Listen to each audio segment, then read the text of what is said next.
Bonjour à tous et bienvenue dans cette nouvelle vidéo où on va revenir rapidement sur la dernière vidéo que j'avais faite sur l'abstention et on va surtout parler du planning de cet été. J'ai fait une vidéo qui est publiée la semaine dernière pour rebondir sur les taux d'abstention extrêmement élevés qu'on a vus aux élections régionales et départementales et notamment chez les jeunes. Cette vidéo, j'en suis pas vraiment fier sur la forme, elle est un peu bâclée, je l'ai fait dans la rapidité, mais sur le fond, je suis entièrement d'accord avec tout ce que j'ai dit et j'estime que c'est le plus important à ce stade. Et pourtant, même si cette vidéo n'a pas été hyper bien réalisée, c'est aujourd'hui celle qui compte le plus haut nombre de vues sur ma chaîne.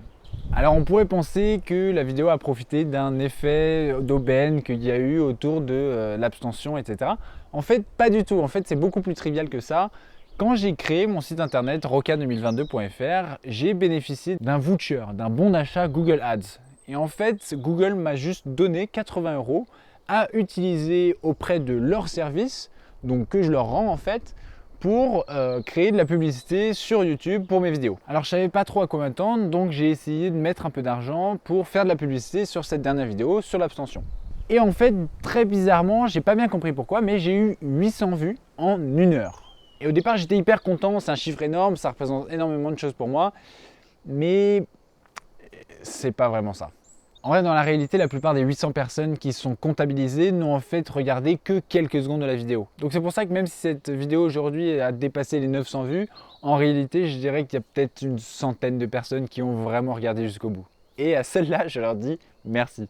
Parce qu'en réalité, l'abstention, c'est un sujet qui aujourd'hui non seulement m'inquiète beaucoup, mais nourrit énormément ma motivation à porter ce projet, de besoin de renouveau de notre démocratie.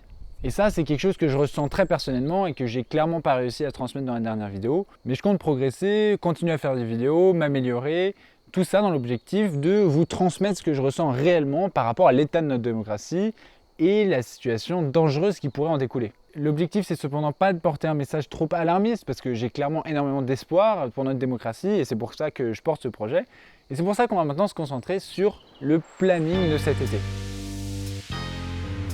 Car oui, j'ai enfin fini le planning prévisionnel de cet été. Alors je retourne demain dans le Poitou une dernière fois pour prendre en fait les derniers rendez-vous que j'avais pris il y a maintenant 2-3 semaines.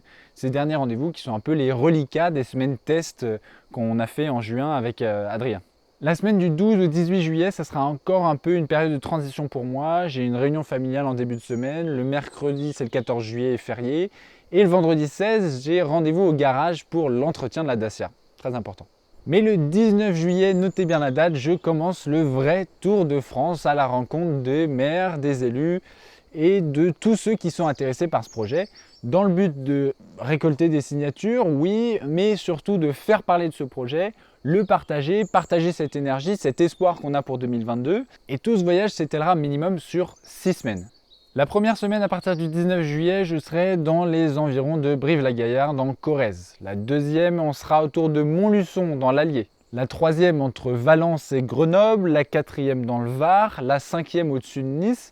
Et la sixième, la dernière semaine d'août, probablement entre Narbonne et Toulouse.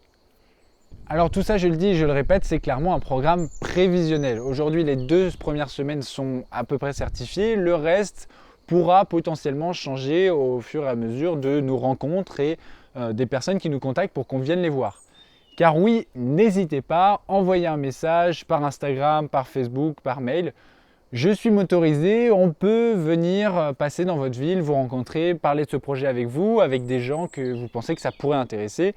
N'hésitez pas, contactez-nous. Une autre raison pour nous contacter, c'est clairement de venir m'aider. Parce que oui, je vais avoir besoin d'aide et je cherche aujourd'hui des volontaires, des gens qui ont envie de s'engager, qui ont envie de s'impliquer dans ce projet autrement que par vos partages sur Internet qui représentent déjà énormément pour moi, je le précise. Donc pour les gens qui voudraient s'impliquer quelques jours ou quelques semaines cet été, le travail tourne autour de 4 missions principalement. Animer nos réseaux sociaux, tourner et monter les vidéos, prendre rendez-vous par téléphone avec les maires et aller à ces rendez-vous pour rencontrer les élus locaux. Tout ça, ça ne demande pas de qualification extraordinaire, ça prend juste beaucoup de temps et ça demande beaucoup d'énergie et de volonté de mettre la main à la pâte. Alors si vous êtes intéressé pour travailler à rendre notre démocratie plus démocratique en 2022, encore une fois, n'hésitez pas à nous contacter, on sera super content de vous avoir au téléphone pour en parler. Merci encore de regarder ces vidéos, on est bientôt 100 abonnés sur cette chaîne YouTube et pour du contenu politique amateur monté avec les pieds, c'est clairement pas mal.